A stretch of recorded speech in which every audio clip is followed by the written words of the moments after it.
All right, we're into week 2 of NFL free agency, and I am going to make predictions of where 15 notable unsigned players are going to sign for the 2025 season. Welcome into Verts. My name is Harrison Graham, and we're going to dive into that in just a second. But first, if you want a mock draft tomorrow here on the channel, hit the like button. Let's get 500 or more likes on today's show. If you guys want me to cook up a brand new mock draft. If we get 500 new likes, we will make that happen. So hit the thumbs up icon if you want a new mock draft for tomorrow's video. Okay, obviously all eyes are on Aaron Rodgers when it comes to NFL free agency. And I'm still in the camp. I think the Steelers end up winning this thing out when it's all said and done at the end of the day. I just think it's a slightly better situation than the Giants are. They've been scraping out these seasons where they make the playoffs with subpar QB play. Russell Wilson was obviously better last year, but I think Rodgers at least gives them a better chance to be a team that could maybe win a playoff game. Wouldn't necessarily bet on it, but if I'm Rodgers, I'm taking my chances with Mike Tomlin over the Giants situation every day of the week and twice on Sundays. So I still think in the end, he will end up playing for the Steelers. Okay, Russell Wilson, I'm going to go Giants here. I think both teams are going to wait this out when it comes to Rodgers. And if he chooses Pittsburgh, I think he lands in New York and vice versa. I think if Rodgers were to choose New York, Russ would end up in Pittsburgh. But I'm predicting Rodgers will sign with the Steelers. So I think Russell Wilson ends up with the Giants, gives them a serviceable starting option heading into the NFL draft. We'll see if they're able to get their hands on Shedeur Sanders. Doesn't sound like they're going to be able to get Cam Ward, as all the momentum is toward Tennessee taking him number 1 overall. So Russ lands in New York, gives Brian Daboll a veteran quarterback to work with for this season. Who is the better quarterback right now at this stage in their career? You think it's Aaron Rodgers or do you think it's Russell Wilson? Type AR for Aaron Rodgers, RW for Russell Wilson. I think the advanced numbers would show that Russ played a little better last year, but just from an eye test standpoint, I still think Rodgers is the better player. He can attack the middle of the field. Doesn't move that well, but Russ really doesn't either. He can move a little bit, but not a ton. I think Rodgers gives you a slightly better chance to be competitive. Okay, let's get to some receivers here. Stefon Diggs. I'm going to go Patriots here. Where are the weapons for Drake May? Something we've talked about a couple of times. They've added a bunch to their defense. They added Morgan Moses on the offensive line. They need more playmakers on this offense. Stefon Diggs coming off a torn ACL, obviously not great, but he was playing pretty well with the Texans before he went down. Obviously had a long career with Buffalo and Minnesota before that. Played well with the Bills for a long time. Knows the AFC East, and hell, he could be their number 1 receiver next year, as crazy as that sounds. So I like Diggs landing in New England here. Let's go Amari Cooper to the Jaguars. Obviously, they lost Christian Kirk, Evan Ingram. They're going to need to add some playmaking ability to that offense for Trevor Lawrence. I think there's a good chance the Jags end up taking an offensive or defensive lineman with the number 5 pick, which means adding a playmaker in free agency to help out Trevor would make sense. Cooper did not have a very good year last year with Buffalo after he got traded. He wasn't playing that well in Cleveland either. Is it a sign that he's declining? Is it kind of just a one-year write-off? Because before last year, one of the more consistent receivers in the league. I definitely don't think he's a 1 anymore, but you don't need that. You've got Brian Thomas Jr. Be a complimentary weapon for Trevor Lawrence. I like the Cardinals for Keenan Allen at this point. It's pretty clear the Bears are moving on. They signed Olamide Zaccheaus. They've brought in a couple of speedy wide receivers for visits, so don't think he'll be back in Chicago. He'd like to go back to L.A., but the Rams have signed Devontae Adams. The Chargers signed his old buddy Mike Williams. Maybe the Raiders could be a fit here, but I think Arizona could use a slot receiver for Kyler Murray, someone who can work the intermediate area, quick completions, third down type of guy, and give another playmaker next to Marvin Harrison Jr. and Trey McBride. I like Tyler Lockett to the Raiders. I just think it makes too much sense. I don't know if they'll add a receiver before extending Geno Smith, but assuming that Smith extension gets done, Lockett has played with him for years. He's played under Pete Carroll, the Raiders' new head coach, for a long time. The Raiders need receiver help. They have Jacoby Myers, Trey Tucker, and a bunch of question marks. So I think Lockett go in there, be a number 3 type of receiver, veteran presence for that locker room. There's just a lot of reasons that addition would make sense for both parties. Back to New England, Cam Robinson, you add Morgan Moses. He's played primarily right tackle in his career. Cam Robinson's a left tackle. These aren't like great long-term options, but they're serviceable, solid players. And you need to get better pieces on that offensive line. This would not prevent you from signing or drafting a Will Campbell, excuse me, or an Armand Mimbu. Both of those guys could kick inside and play guard. Long term, you could try them at tackle as well, obviously. I think Robinson's the best left tackle on the open market, and right now the Patriots left tackle is Vidarian Lowe. That's just not going to cut it. So I would like to get a veteran in there before the draft, and Cam Robinson is the best one available.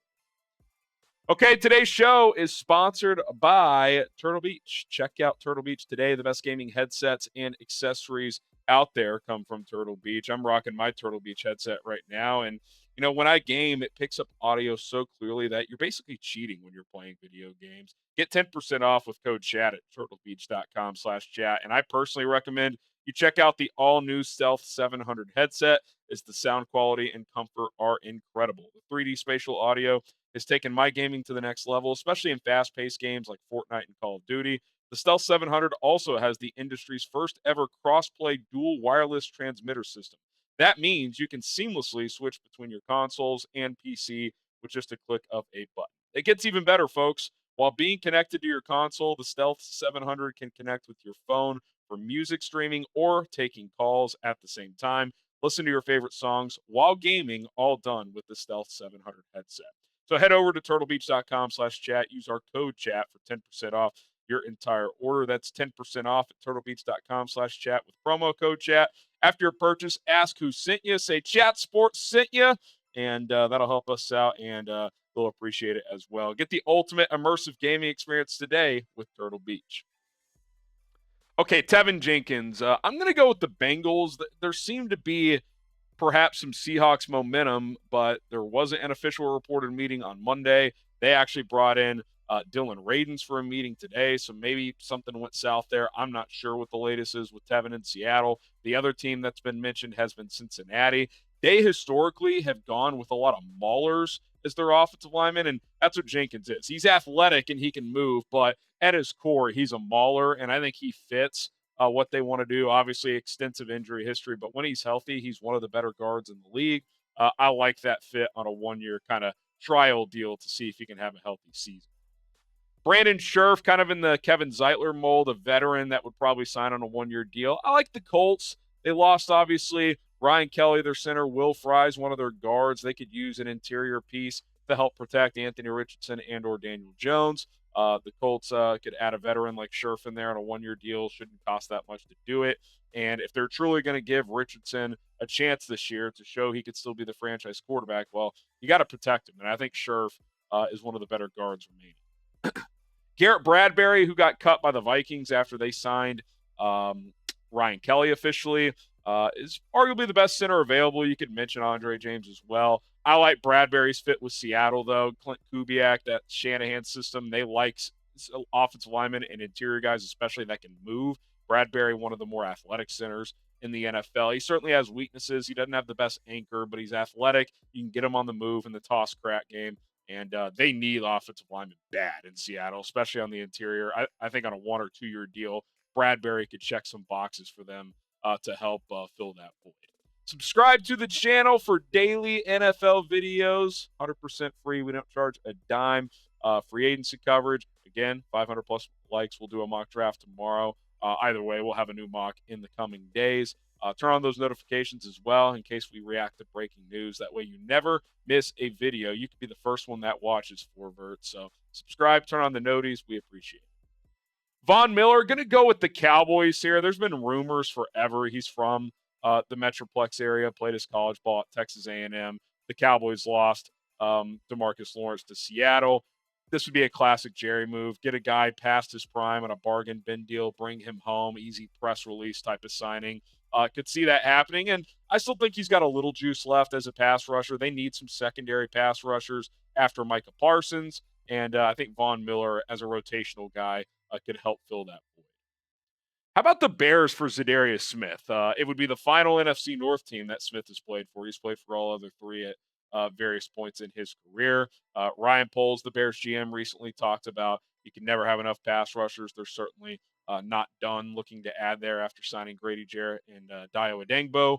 Adengbo has versatility to play inside and out, so a guy like Smith could be kind of a pure edge rusher that could give you some good snaps off the edge. Still had 9 sacks last year, 5.5 the year prior, 10 the year before that. So still a guy who can get after the quarterback and play the run at a good level as well. Asante Samuel Jr., I have him signing with the Rams. Their biggest weakness on their whole roster, but especially on their defense, is DB. They need corners, and Samuel can help provide that. He can play some nickel, can play some outside. I don't think he's quite at the top of his game anymore, but I think he would start for Los Angeles, and they still have over $30 million in cap space available. So I think that would be a good fit for both him and the Rams. How about Nick Chubb? I don't know if he's truly one of the top 15 best free agents left, but from name recognition standpoint, Denver, they lost Javonte Williams. Their starter right now is Jaleel McLaughlin. Now, I think everybody and their mom thinks Denver is going to sign or draft a running back in the first or second round, but you still need other backs. I think Chubb, as a short yardage, rotational back, can still have some value. And, most experts would say it's the year after the year you return from a major injury that you're really all the way back. So I think we'll find out this year if Nick Chubb can at least get somewhat back to what he used to be. I don't think we'll ever see peak Nick Chubb again, but last year he still looked like his feet were stuck in the mud a little bit. Maybe a full healthy offseason here, and he can at least be a good number 2 for a team. And I think Denver could certainly use someone like that, especially if they opt to draft an explosive running back who has the ability to hit the home run ball. CJ Mosley to the 49ers. They obviously lost Dre Greenlaw. They've done a lot of letting free agents walk. I think they're trying to play the comp pick formula game. But I think Mosley, who got cut by the Jets recently, would be a really good fit next to Fred Warner. He's still a good player when healthy, and Mosley has been healthy the last couple of years. Good replacement for Dre Greenlaw as you put those two guys next to each other in nickel base packages. Okay, there you go. 15 free agents and where I believe they will sign, as there are still a lot of notable names out there. Give me a prediction in the comments. You got a take on Aaron Rodgers, where he's going to go? How about Keenan Allen, Russell Wilson, or a player we didn't mention? Drop your top prediction in the comments below. And don't forget to like the video. If we get 500 or more likes on today's show, we will drop a new mock draft tomorrow. My name is Harrison Graham. We will see you guys next time here on Verts.